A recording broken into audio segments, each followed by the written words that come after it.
جميلة مصر، جميلة المشروعات اللي حدثت في مصر بعد 2014 شيء مذهل وشيء عظيم جدا يليق بكل المصريين. دي رحلة مواطن مصري عبر وسائل النقل الحديثة العظيمة اللي احنا لازم نحافظ عليها.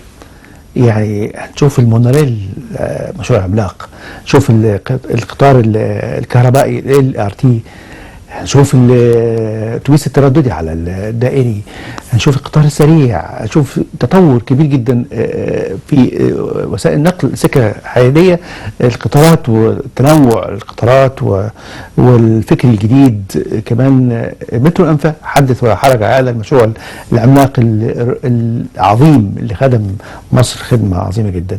دي مشروعات كبيرة جدا محتاجين حلقات كثيرة جدا عشان نتحدث على مثل هذه المشروعات. ان شاء الله احنا هنزور المونوريل ونعمل رحله في المونوريل باذن الله، نشوف المشروع الجميل الممتع اللي بيقطع القاهره شرقا وغربا الى العاصمه الجديده، من المشروعات الكبيره جدا. طيب لقائنا دلوقتي هو لقاء للمستقبل، انا بسميه لقاءات المستقبل لانه اولادنا وشبابنا شباب مصري محترم، شباب عنده قدرات عظيمه جدا وعنده قلب، عنده قدره على الخدمه وتقديم خدمه عظيمه جدا. انه ان الله عبادا يختصهم بقضاء حوائج الناس، هم منهم باذن الله. اولادنا داخل الجامعات وداخل اتحاداتهم داخل اسرهم بيقدموا خدمات داخل الجامعه وخارج الجامعه، مشاركه مجتمعيه بقوافل طبيه انا مش هتكلم كتير لان هخلي فاطمه الزهراء مبروك طالبه كليه الصيدله وعضو الاتحاد المصري لكليه الصيدله، هي منورانا النهارده. اتكلمنا عن الحدوته دي. فاطمه نورتيني. اهلا بحضرتك. صباح الفل. صباح النور. هو لقاء المستقبل وانتم المستقبل، وانتم جيل مختلف وعندكم افكار خلاقه وعندكم افكار جديده وعندكم تكنولوجيا انتم بارعون فيها بشكل كبير جدا. في الاتحاد المصري لكليه الصيدله، انا عاوز اتكلم عن الاتحاد عشان نروح نتفرع منه ونشوف ايه بتقدموا، ايه افكاركم، ايه الحدوته بشكل كبير. طيب اهلا بحضرتك يعني نورتيني. ومبسوطه ان انا معاك النهارده. انا مبسوط والله.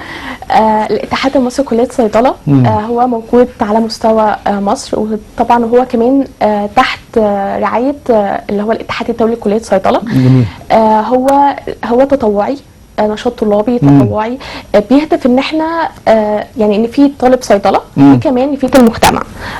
يعني احنا طلبه صيدله بناخد حاجات في الجامعه بس احنا ما بنعرفش نطبقها، خاصه ان الكليه عندنا بتبقى اكتر ان هي نظري. صحيح. فاحنا بنحاول ان احنا بقى نواكب موجودين على الارض بالظبط، نبقى موجودين في سوق العمل، نشوف ايه الجديد اللي احنا بعد كده نعمله، نتطور من نفسنا. في حاجات كتير قوي زي ما حضرتك قلت دلوقتي بيطلع التكنولوجيا والاي بس احنا نستخدم الحاجات دي ان هي تفيد المجال بتاعنا. هايل. المجال بتاعكم مفيد، الخدمات بتقدموها بشكل كبير جدا. بالظبط، ما هو كل ده هيصب ان احنا نفيد كمان المجتمع ونأثر على الناس اللي حوالينا، نسيب اثر زي ما احنا بنقول، مش بس النهارده، لا لبكره كمان. يعني زي ما حضرتك قلت احنا المستقبل. أيوة. فاحنا لازم نفكر لقدام. طيب الفكره الاتحاد اللي بيقدم هذه الخدمات الجميله ممتعه سواء داخل الجامعه او خارج الجامعه، لازم الاتحاد يكون متناغم.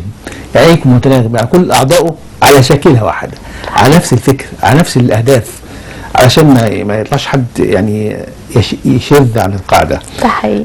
فازاي اللي بيدخل ده بتختاروا ازاي؟ او هو بص، هو احنا اول حاجه عندنا الجمعيات، احنا موجودين حاليا في 38 جامعه. 38 جامعه بيعملوا زي هنقول ايه، جمعيه عموميه زي ما بتعملها نقابه الصيدله. احنا برضو يعني مختارها من نقابه الصيدله ان هو شخص بيطلع يعرض البلان بتاعته، الرؤيه بتاعته، هيعمل ايه انه يفيد طلبه صيدله وانه يفيد كمان المجتمع في الجمعيه بتاعته، وبيتم اختيارهم على حسب طبعا المهارات وعلى حسب البلان بتاعته.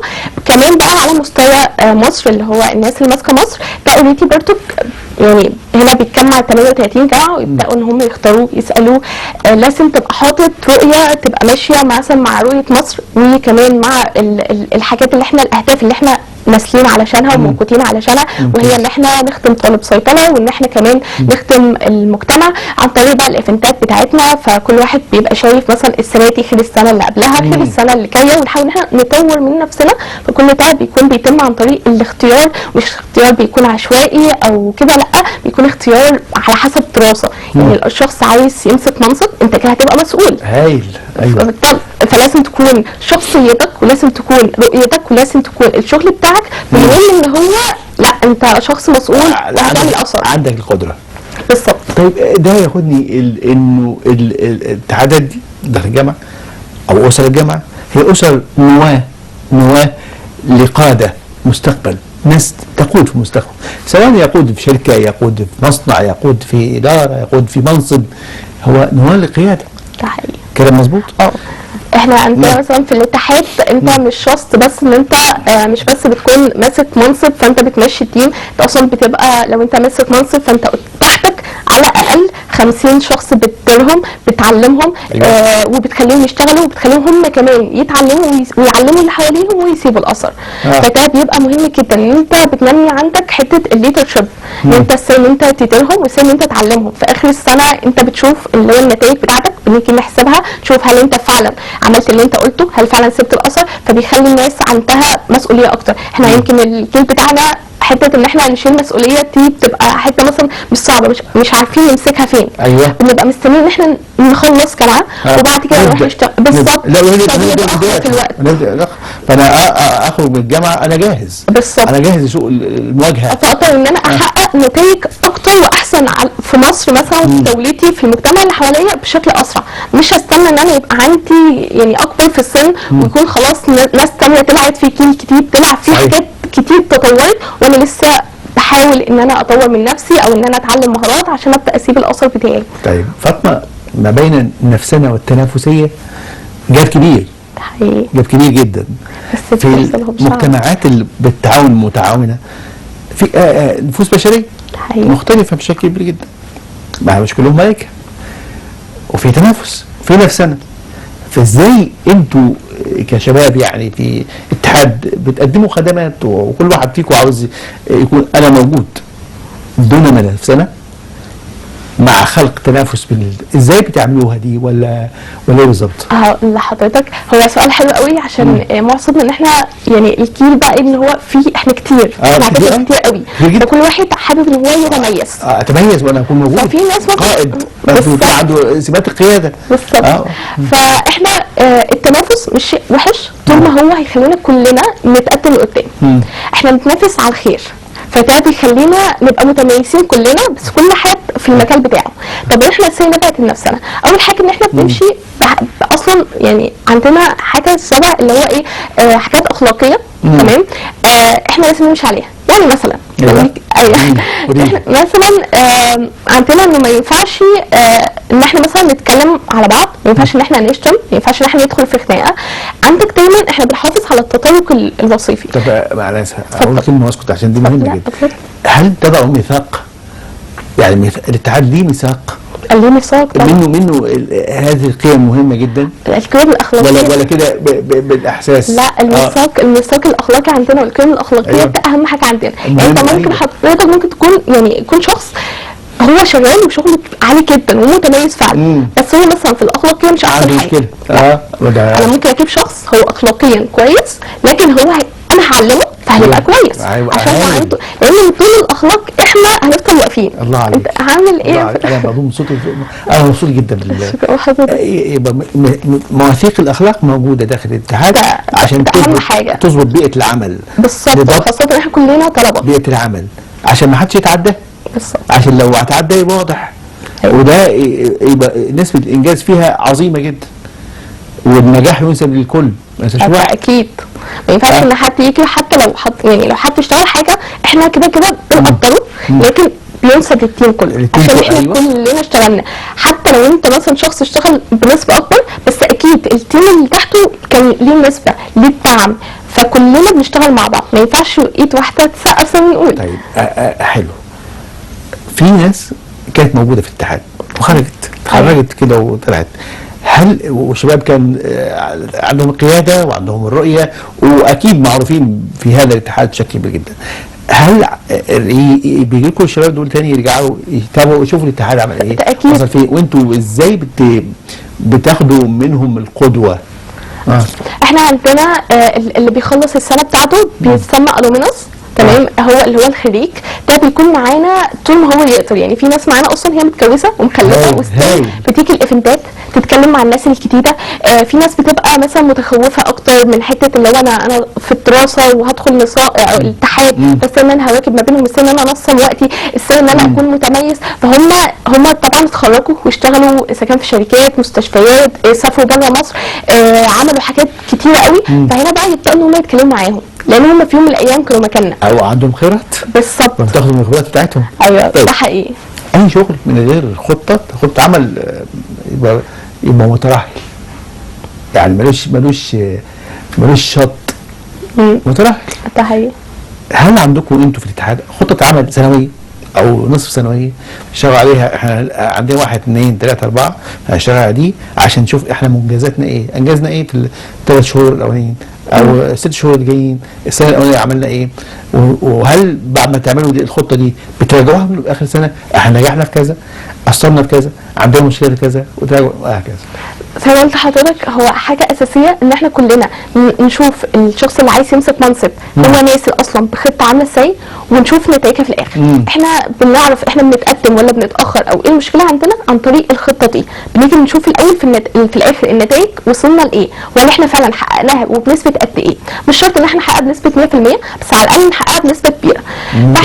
فاحنا بيبقى في اول السنه اللي بيبقى مثلا كل الجمعيات اللي هو الموجوده في الجامعات 38 جامعه بيعملوا خطه. تمام. وبيبداوا ان هم على حسب يعني كل جامعه في كل محافظه مختلفه، فبالتالي الموقف بتاعها والفرص بتاعتها مختلفه عن كل جامعه. بالظبط، مختلفه. يعني خطط القاهره غير خطط اسوان، غير خطط سوهاج، غير خطط اسكندريه، فكل بيئه مختلفه ليها خطه بتاعتها. فبيحطوا الخطه على حسب ان هي تفيد وتنفع مع البيئه دي او المحافظه دي. بعد كده ان خطه الاتحاد اللي هم ماسكين الاتحاد اللي على مستوى مصر، ده بقى ان هو بيفيد ال 38 جامعه، الجامعات اللي موجوده معاه، ويفيد على مستوى اكبر. ماشي. ان احنا مش بس احنا مثلا عندنا مؤتمر سي خطوه على الطريق ده في نص السنه، ده بيحصل فيه يعني حصل السنه دي حوالي 7 جامعات على مستوى مصر، ده بيبقى مشرف تحت الاتحاد، ده ان هو يفيد طلبه صيدله على اكبر قدر ممكن من الطلبه. بيجيب شركات بحيث ان هم يوفر انترنشيبس وشوب اوبورتيونيتيز بعد ما يتخرجوا، ووسائط بعد ما يتخرجوا، يتكلموا مع ناس خبره. طبعا بيكون في شرح محاضرات، توظيف زي تقرير النزاعين دلوقتي، توظيف مصري يعني. ايوه ده حقيقي. فهنا بقى كلنا لازم نمشي بخطه، ونيجي في اخر السنه بيبقى على شهر 8 و9 نبدا بقى ان احنا نشوف هل الاشخاص اللي نازله ده كل شخص بيتحاسب اللي هو انت وصلت التاني بتاعك بالظبط عملت ايه فيه، وهل وصلت لقد ايه. مش شرط نوصل 100% لان احنا برضه بشر، بيبقى في تحديات بتقابلنا اذا كان في مصر او بره مصر، اذا كان في المجتمع بنلاقي حاجات كتير كانت بره البلاد نبدا ان احنا نشتغل عليها. بس اهم حاجه ان على الاقل اكون وصلت النسبه اللي هو لا يعني انا اشتغلت، انا كنت قد المسؤوليه، علمت التيم بتاعي، اثرت في المجتمع بتاعي، بنعمل كمان دراسه للبيئه اللي احنا قاعدين فيها هم محتاجين ايه عشان نبدا نشتغل عليها. ده اهم حاجه المجتمع. احنا في المجال الطبي مؤثرين، لازم تكونوا مؤثرين والناس تحس بيكم. ده حقيقي. خاصة ان احنا كصيادلة احنا الخط الاول او الدفاع للمرضى، احنا اللي بنتعامل معاهم مباشرة. صحيح. فلازم ان احنا مش بس استنى معاهم لحد ما يتعبوا، لا احنا كمان بنديلهم توعية ان هم نتجنب المرض، نتجنب المرض. طب لو احنا لا قدر الله كان السن هيتعامل معاه، هيتعايش معاه، وهكذا. ده حاجات كتير قوي، مبادرات كتير قوي بنسلها خلال السنة كلها. حلو جدا. انا عندي تحديات وعندي مشروعات بتعملوها، وعندي حاجه تانية، انتوا بتمولوا ازاي؟ يعني بتصرفوا ازاي على الحاجات دي كلها؟ يعني 3 حاجات بس. التحديات دي مش عارف ابداها ولا اشوف المشروعات الاول ونرجع على التحديات اللي انت عاوزاها. طيب تعالى نبدا الاول في حته المشروعات. يمكن كده الاول احنا عندنا احنا زي ما قلنا في الاتحاد بنشتغل على طالب صيدله والمجتمع. طالب صيدله احنا بنشتغل على التعليم الصيدلي، احنا زي ما قلت لحضرتك احنا بناخد في الكليه حاجات نظريه اكتر. طب انا دلوقتي لما بطلع لسوق العمل انا مش ببقى عارفه الصدمه بالظبط. انا باخد ان اللي انا خدته نظري انا مش عارفه اطبقه العملي. حلو. طب انا هعمل ايه؟ انا هنا بقى بعمل مؤتمرات زي ما قلت لحضرتك، مؤتمر خطوه على الطريق، وفي مؤتمر الكونكرس بيبقى في اول السنه، ومؤتمر السمبوسيوم في الترم الثاني، وكمان عندي فوكس حاليا شغال في ال 38 جامعه كلها بيعملوها بيبقى عباره عن محاضرات وورك شوبس، حاجات عمليه كلها علشان تاهلي. بتبقى مثلا يعني مثلا فوكس السنه دي هيشتغل على الترماتولوجي، حاجات الكلت، فاحنا بقى نبدا اننا نديلهم كل حاجه عن الترماتولوجي، حاجات عن الامراض الكلت وازاي ان احنا نتعامل معاها وايه الفيرست ايد بتاعتها. فكل ده شغال على 38 جمعيه بحيث ان احنا نكفر او نغطي اكبر عدد من الصيادله. ممتاز. نيجي بقى ل عندنا كمان بيبقى بريس كونفرنس، يعني التعب بنشتغل على طالب صيدله. طب انا عندي الناس وهي بتتخرج، طب وهي بتتخرج انا برضو لازم اشتغل على انهم صيادله. صحيح. فبنعمل زي بريس كونفرنس او مؤتمر صحفي، ده بتجيب فيه كل الشركات والناس الخبره، البابليك فيكرز والناس الانفلونسر او المؤثرين ان هم يسمعوا خبرتهم. انا لما اسمع مثلا شخص ناجح اعرف ان هو لا نجح ومشى في الطريق كذا كذا، لا انا هقدر يعني هعمل زيه، هسمع من خبرته، اشوف مشاكله وابدا ان انا اتجنبها. فبالتالي احنا بنعمل كده في المؤتمر الصحفي اللي اوريدي خلاص يعني هو كمان شهر ان شاء الله. فاحنا بنحاول ان احنا نكفر الطلبه صيدله وكمان الخريجين، ان احنا نوفر لهم فرص عمل عن طريق الشركات، نوفر لهم تدريبات، علشان زي ما قلت لحضرتك احنا المفروض بنتعامل مع المرضى، فلازم اكون مؤهل بكل المهارات وكل المعلومات العلميه والطبيه ان هو تخليني فعلا اقدر اساعده. تحديات اخر حاجه. التحديات وهي هو تحديات صح كتيره، يعني منها ان مثلا زي ما قلت لحضرتك كنت بكلم حضرتك اللي هو الطلبه بتبقى متخوفه ان هي تخش الامتحان. انا طبعا هواكب ازاي اصلا في الدراسه، والكليه خير المدرسه دراستها مختلفه، وخاصه دلوقتي بقى المناهج بقت متطوره اكتر يا عمي. ايوه بالظبط. وكمان الاهالي كمان لسه متخوفه من حته مش اللي هو طب اهم حاجه دراستك بالظبط. فاحنا بقى بنحاول ان احنا يعني ننزل نعرف اكتر، نستخدم السوشيال ميديا بما اننا كلنا قاعدين على السوشيال ميديا، نحاول ان احنا نوصل لهم، نوريهم فعلا قصص نجاح فعلا حقيقيه وصلوا فين لحد دلوقتي. كمان من حته التحديات طبعا هو ضغط الجامعات وكده، بس احنا دايما الجامعه اصلا لما بتعرف ان انت شخص مؤثر هي بتساعدك.